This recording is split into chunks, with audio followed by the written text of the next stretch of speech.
Saludo cordial para todos, Dios les bendiga.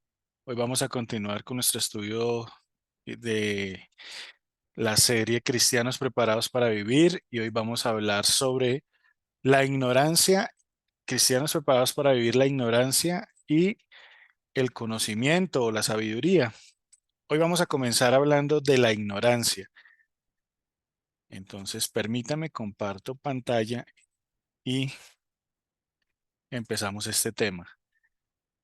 Generalmente podemos hablar de la ignorancia como esa falta de conocimiento, la podemos definir como aquello que se desconoce, pero específicamente en esta serie vamos a hablar de la ignorancia bíblica, porque si bien es cierto que pueden haber muchas series de conocimientos, hay otros conocimientos que desconocemos, hay otros conocimientos que pues seguramente no tenemos claridad en ellos y que, bueno, pueden ser parte de de la cotidianidad de la vida y no todo el mundo necesita saber las mismas cosas.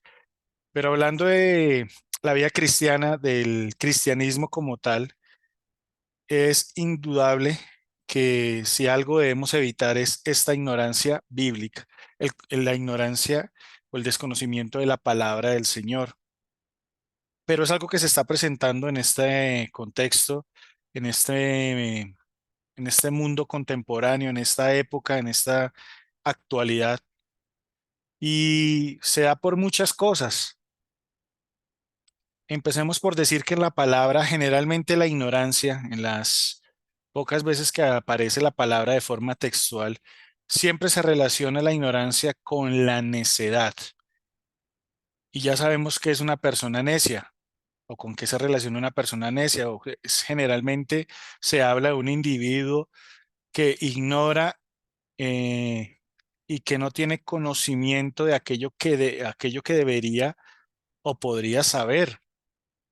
Es decir, se habla de una persona que de forma adrede evita conocer aquellas cosas que debería conocer de forma responsable, pero no lo hace. Cuando están esas actitudes, cuando están esas formas de proceder, a esta persona se le define como alguien necio. Y hay algunas cualidades de la ignorancia que yo encontraba y que son importantes recordarlas, porque tal vez está en nuestras vidas o está en la vida de otras personas, pero siempre por aspectos que son comunes. El primero de ellos es que la ignorancia generalmente es voluntaria. Somos nosotros quienes elegimos qué ignorar. Somos nosotros los que elegimos qué conocer. Pero respecto a la palabra de Dios, si llevando cierto tiempo del conocimiento del Señor o desde el momento, mejor dicho, desde el momento en que nos hemos acercado al Señor, si a partir de ese momento que han pasado tal vez meses, años, décadas, qué sé yo, desconocemos muchas cosas de la palabra, pues aquí debemos empezar a hacer un mea culpa y reconocer que ha sido por nuestra negligencia o nuestra necedad, como les hablaba al principio. Cuando la ignorancia es voluntaria y la entendemos como que es algo voluntario, y más en una era donde podemos decir que la humanidad tiene la mayor capacidad de acceder al conocimiento, pues no hay excusa, no hay forma de decir o escudarnos en que no tenemos la manera de saber algunas cosas. Lógico, aún en el Internet, aún con esa capacidad que tenemos de acceder al conocimiento y a mucha información, pues tenemos que ser sabios y cuidadosos a la hora también de acercarnos a qué tipo de información estamos accediendo. Y con referencia al conocimiento bíblico, pues hay formas de acercarnos de manera muy sencilla en esta época. Hay formas de buscar combatir esa ignorancia bíblica que tenemos en ciertos temas o en ciertos aspectos.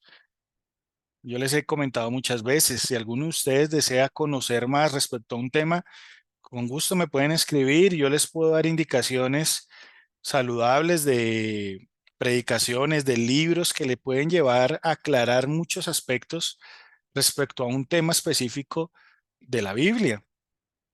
Pero normalmente lo que uno ve es que nadie te pide ese tipo de consejos. Nadie se asesora en ese sentido. Es muy poca la gente que dice, venga, déjame saber o conocer quién me puede hablar o una predicación o una serie o un libro que me aclare respecto a este tema bíblico o respecto a esta inquietud que tengo a nivel doctrinal. Porque la gente, como sabemos que la ignorancia es voluntaria y como elegimos que ignorar, pues la gente generalmente elige ignorar estas cosas. ¿Pero por qué lo hacen? Yo encontraba también en el segundo aspecto el por qué surge esa ignorancia bíblica, ese desconocimiento de Dios. No nos enfoquemos en la Biblia como tal, como un libro más, sino que estamos entendiendo que si ignoramos todos esos aspectos bíblicos, doctrinales, estamos hablando de que estamos decidiendo ignorar facetas, atributos, características de Dios que es importante conocer. ¿Y por qué surge esto? Por pereza muchas veces, por negligencia, porque no queremos hacerlo o no le damos la importancia de vida y sí le damos la importancia, mayor importancia a otros aspectos de lo cotidiano o porque simplemente le damos una confianza excesiva en otros. Me explico. Dejamos que sea el pastor de turno cada domingo el que nos dé la instrucción o personas, así como lo estamos haciendo en este grupo, que me hablen y eso, en cierto sentido, puede ser saludable y bueno siempre y cuando yo no tenga como única fuente una predicación, como única fuente la reunión que se hace cada domingo. Y yo no tenga como única fuente a ese líder que está sobre mi vida, ese pastor, y que me dice unas cosas, pero que en ningún momento yo voy y contrasto o me aseguro de que a la luz de la palabra eso es correcto, ¿no?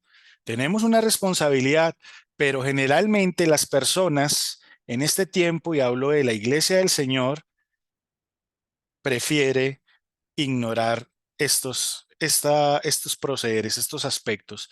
La gente prefiere poner toda su confianza y una confianza excesiva en un liderazgo que muchas veces puede equivocarse, porque somos seres humanos, porque no sabemos a veces el trasfondo de una enseñanza, el por qué se da y, y nos confiamos.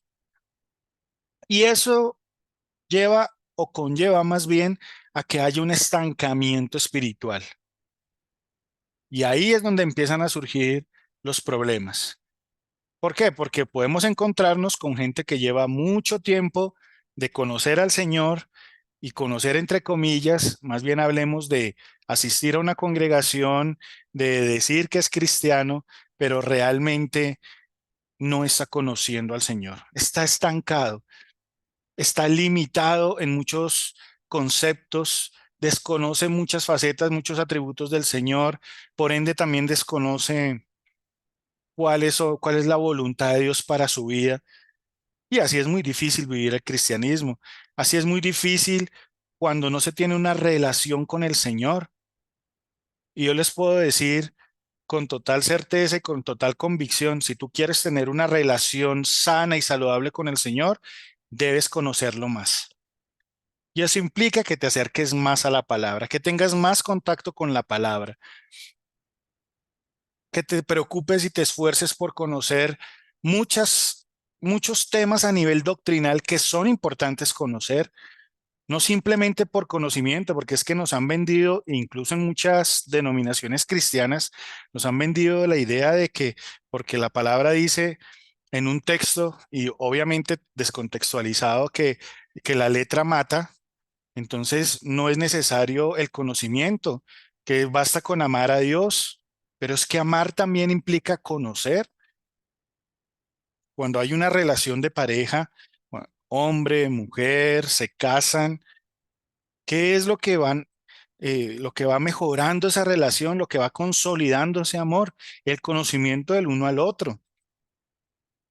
Por eso al principio es complejo una relación, porque se encuentran con que en un momento, pues sí, cuando se era novio, pues yo compartía con esa persona un tiempo muy limitado, no conocía ciertos aspectos de esa persona en la convivencia, pero llegó el momento del compromiso, del matrimonio y de irnos a vivir juntos y ahí nos encontramos con facetas desconocidas de esa persona y que tenemos que aprender a manejar y que tenemos que aprender a sobrellevar para que haya una convivencia saludable, sana.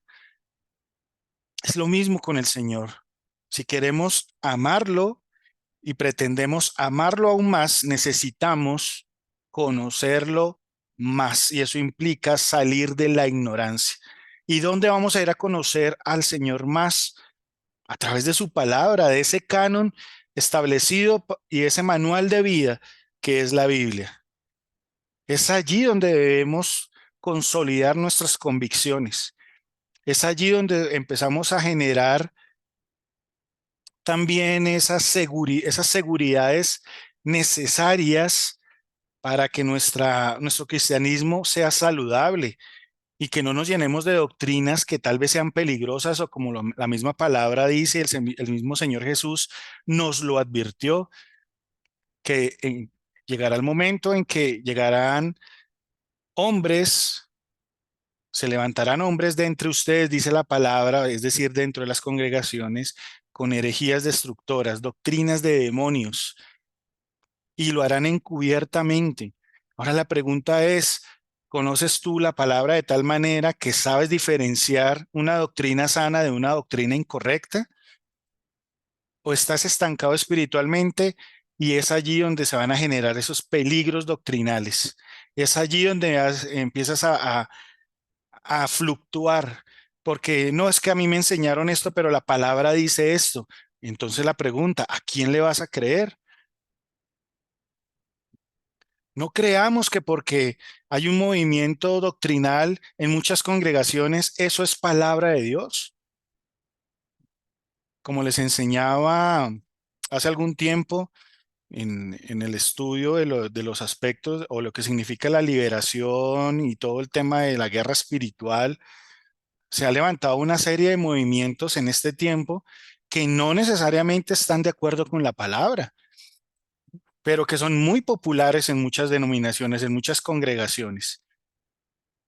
Pero ¿por qué la gente lo hace y lo sigue haciendo? ¿Por qué la gente sigue aferrada a ciertas liturgias, a ciertos actos, entre comillas, espirituales y a los que le dan un valor que no tiene la palabra? Y si nos damos, más bien si hacemos una retrospectiva de lo que era el pueblo judío cuando el Señor Jesús llegó a esta tierra, era igual.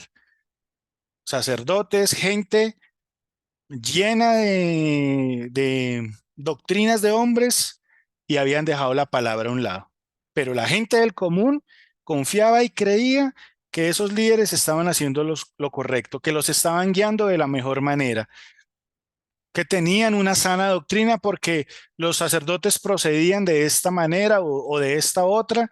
Y resulta que cuando el Señor llegó, lo sorprendió en qué, en sus fallas, en sus errores, en sus abusos.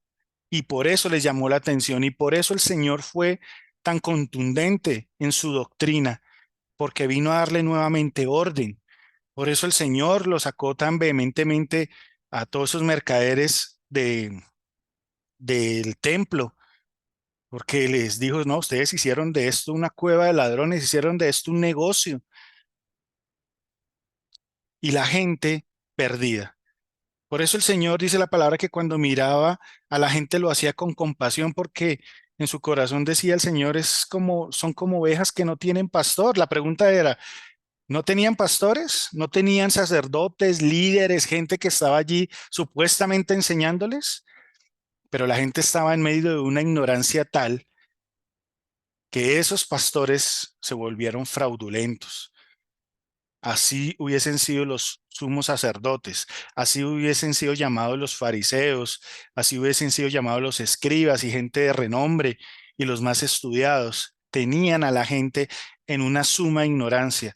¿Por qué? Porque les convenía, porque querían manipularlos, porque querían llevarlos de la manera en que ellos querían, porque se había perdido muchas cosas valiosas de la doctrina sana que esencialmente Dios había establecido desde el momento en que le habló a Moisés. Entonces, veamos y démonos cuenta y haciendo un paralelo de que no es algo que suceda solamente ahora, también sucedió en la época del Señor, pero eso es algo que constantemente pasa a través del tiempo. ¿Pero por qué? Porque también con nosotros tenemos nuestro grado de responsabilidad al permitir esa excesiva confianza en otros y dejar que solo sea el pastor el que me diga, el que me enseñe. Y no es malo que un pastor me enseñe, no es malo que un pastor me guíe, siempre y cuando yo tenga el conocimiento necesario para recordar y entender que esa palabra, esa guianza, ese consejo que me están dando está alineado, está en armonía con la palabra de Dios. Pero ahorita uno se encuentra con un liderazgo que abusa de la gente, un liderazgo que manipula a mucha gente, no todos obviamente, pero una gran mayoría tristemente. ¿Por qué? Porque la gente vive sumergida en la ignorancia y pasamos de decir, no, es que el Papa es infalible en la iglesia tradicional romana, católica, para venir ahora a decir, no, es que mi pastor es infalible y como es mi pastor, es palabra de Dios. No.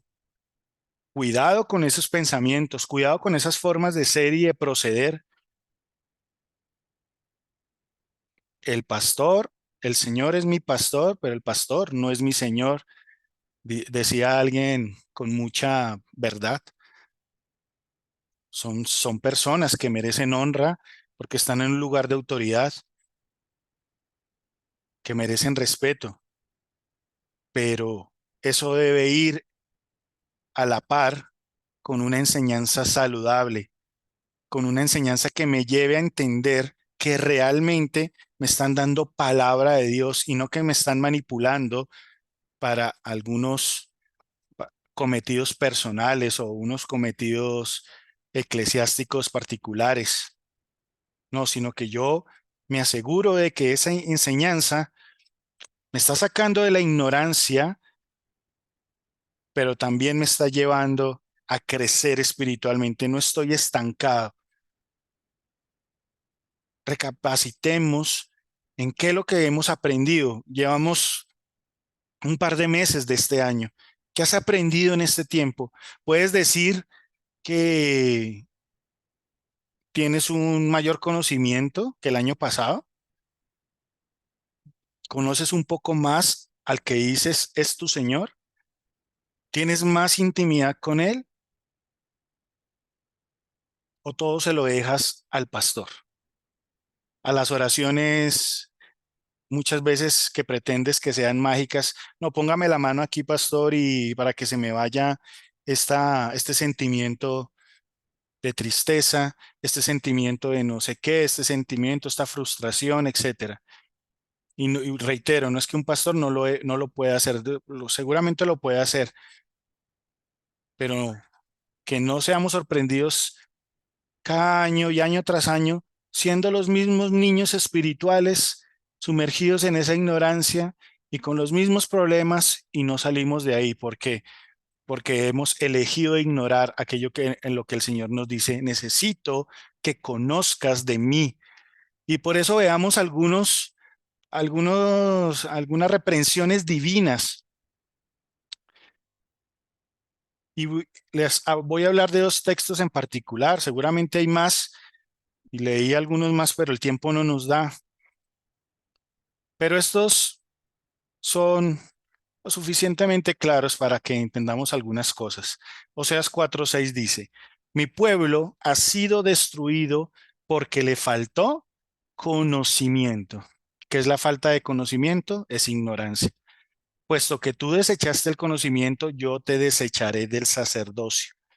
Puesto que te olvidaste de la ley de tu Dios, también yo me olvidaré de tus hijos.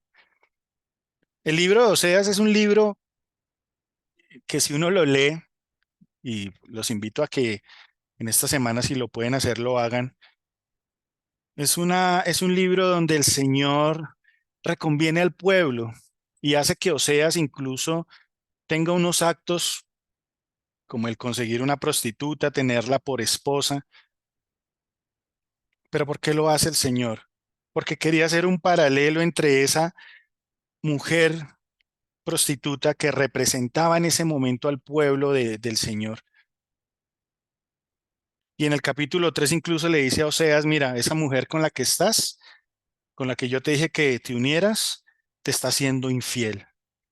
Y así es mi pueblo, infiel, pero a pesar de todo le dice a Oseas, tienes que amarla, así como yo amo a mi pueblo, que a pesar de todo y de que es infiel, yo lo sigo amando.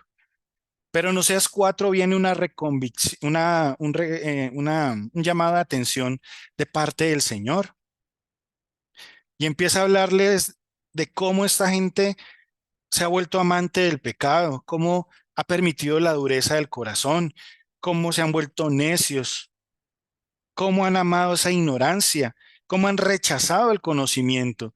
Y al rechazar el conocimiento se da por entendido que está amando la ignorancia. Como les decía ahorita, uno elige qué ignorar. Y este pueblo allí en Oseas, en ese momento el Señor les dice, ustedes han elegido despreciarme, han elegido desecharme. Y aquí como le dice 4:6, como tú me desechaste, como tú desechaste el conocimiento, yo te desecharé el sacerdocio. Es decir, que para que haya un sacerdocio saludable tiene que haber conocimiento. Y eso empieza desde el liderazgo que tenemos en una congregación. Pero no demos por sentado que porque alguien se para en un púlpito ya lo vamos a ver allí con ojos incluso de idolatría, que es lo que está pasando en este tiempo en muchas congregaciones.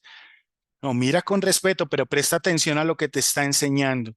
Y si es saludable, hagan lo que hacía el pueblo de Berea, que dice la palabra, que era un pueblo más noble que otros pueblos y que tomaba lo que le enseñaba el apóstol Pablo y lo contrastaba con las escrituras para ver si era cierto. Y lo hacía con nobleza, es decir, con una sana actitud. Eso es lo que nos pide el Señor. No que nosotros idolatremos a los líderes, no que idolatremos lugares, congregaciones que finalmente se van a quedar acá, los letreros y los nombres de la congregación. Todos vamos a ser de una misma familia allí delante del Señor. Vamos a ser hermanos en la fe, coherederos con Cristo. Vamos a heredar esa gracia, vamos a heredar la vida eterna. Entonces lo más importante es la verdad, no la membresía que tengo de un lugar.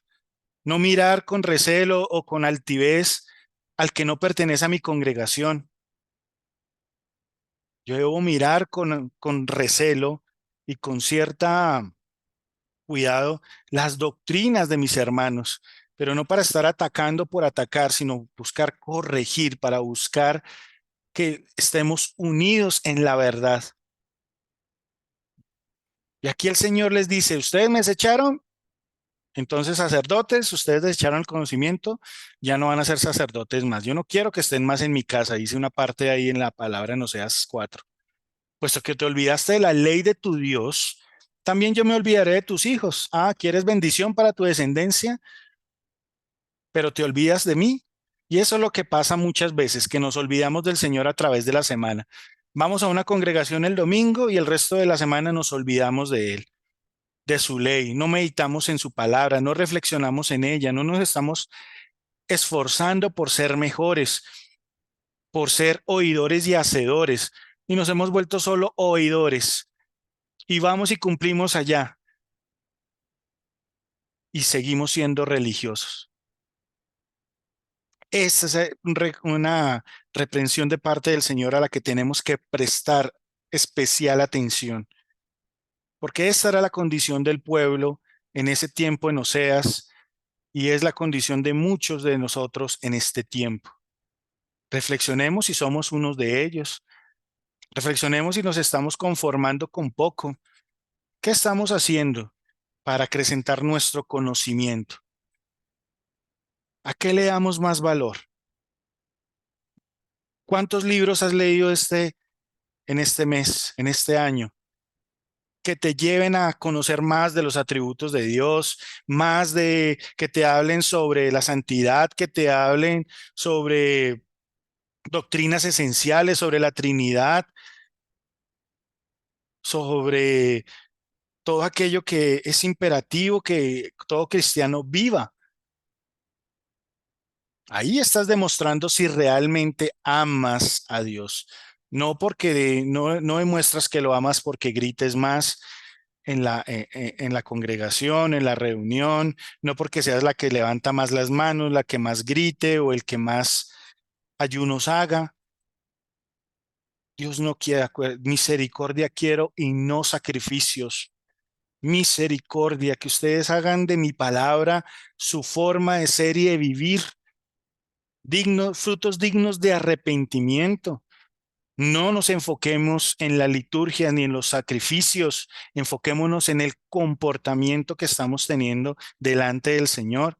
Isaías 5:13 dice, por eso mi pueblo fue llevado cautivo por su falta de ¿qué? De conocimiento. Miren cómo el Señor le da una gran importancia al conocimiento. Sus mejores hombres murieron de hambre, sus multitudes murieron de sed. Los mejores hombres, ¿de qué murieron? De hambre. Como dicen por ahí, se murieron de hambre con la nevera llena. Y dice, y lo peor de todo, dice, y las multitudes, aquí dice que los hombres murieron de hambre. Recuerden que los hombres siempre han representado en el pueblo judío aquellos que ejercen el sacerdocio. Y sus multitudes, dice, murieron de sed. No había quien les diera. Porque aquí no está hablando de comida, está hablando de los frutos del conocimiento, de comer del conocimiento de aquello que el Señor quiere que aprendamos. Murieron de sed, por eso el Señor también le decía, si ustedes beben, le decía a una mujer, si tú bebes del agua que yo te voy a dar, tú nunca volverás a tener sed. Ay, dame esa agua, Señor. La mujer tal vez creía que le estaba diciendo que era un agua literal, pero el Señor le estaba diciendo, es la doctrina que yo te doy, el conocimiento que yo te puedo dar ahora, es lo que no te va a dejar morir de sed. Nunca más vas a volver a tener sed. Pero no era esa sed física, era esa sed espiritual, es esa hambre espiritual. Pero dice aquí, por eso mi pueblo fue llevado, ¿qué? Cautivo. La cautividad se relacionaba en ese tiempo con aquel que era deshonrado. ¿De qué manera? Generalmente al que se llevaban cautivo, como era alguien que eran personas que eran desterradas de un lugar a la fuerza, de su pueblo, de su nación, y generalmente no solamente eran desterrados, sino que los deshonraban también desnudándolos. Y la palabra aquí en el original también tiene esa connotación. Es una deshonra, esa es la cautividad. Y esa deshonra es la que viene cuando hay una falta de conocimiento. Yo sé que ustedes y yo en algún momento hemos podido experimentar lo que significa la vergüenza de la ignorancia. Cuando te hacen una pregunta y tú como que no sé qué responder. Y qué vergüenza, qué pena no saber esto. Es esa deshonra, es esa cautividad la que nos lleva. Y yo encontraba cuatro cosas aquí que suceden en la vida de aquel que limita su conocimiento y que se estanca en ese conocimiento y que empieza de manera voluntaria a desechar ese conocimiento. Que viene una cautividad espiritual. Necesariamente, ustedes lean el libro, no me da el tiempo, pero lean el libro de Oseas y en el capítulo 4 el Señor les empieza a hablar cómo ellos empiezan ¿por qué empiezan a ser amantes del pecado? ¿Por qué se vuelven duros de corazón? Espiritualmente empiezan a ser encarcelados nuevamente por sus pasiones, por la carne, a ser dominados. Esa es una cautividad. Se supone que el Señor nos ha hecho libres y conocerán la verdad y la verdad los hará libres. ¿La verdad de qué? De lo que debemos ser y de lo que debemos vivir y de lo que debemos arrepentirnos. Pero cuando viene la cautividad espiritual es porque hay estancamiento, es porque la persona se ha limitado, se ha conformado, se ha llenado de necedad, de negligencia y espiritualmente se va a encontrar cautivo, se va a encontrar en vergüenza, se va a encontrar deshonrado en esta área de su vida. Reflexiona por un momento si tal vez es tu situación, te encuentras cautivo espiritualmente, hay algo en tu espíritu que no te deja estar en paz, vives con esa sed de la que hablaba el Señor y no es algo saludable ni sano porque el Señor nos ha prometido que al acercarnos a Él no volveremos a tener sed.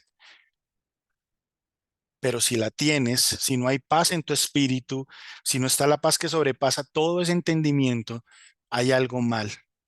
Hay algo en tu vida en lo que tal vez te has estancado y ese estancamiento te ha traído cautividad. Hay cautividad doctrinal también. La doctrina es importante. Es muy importante. El apóstol Pablo por eso le decía a Timoteo, ten cuidado de ti mismo y de la doctrina. Debes saber qué es lo que estás enseñando. Pablo reconvino en algún momento al apóstol Pedro porque estaba tratando de judaizar o pasar por judaizante con los judíos y con los gentiles y se comportaba de otra manera. Eso era tratar de torcer la doctrina esencial del cristianismo. La doctrina ya no tiene que ver con la ley mosaica, porque esto era sombra de lo que había de venir, ya estamos completos en Cristo.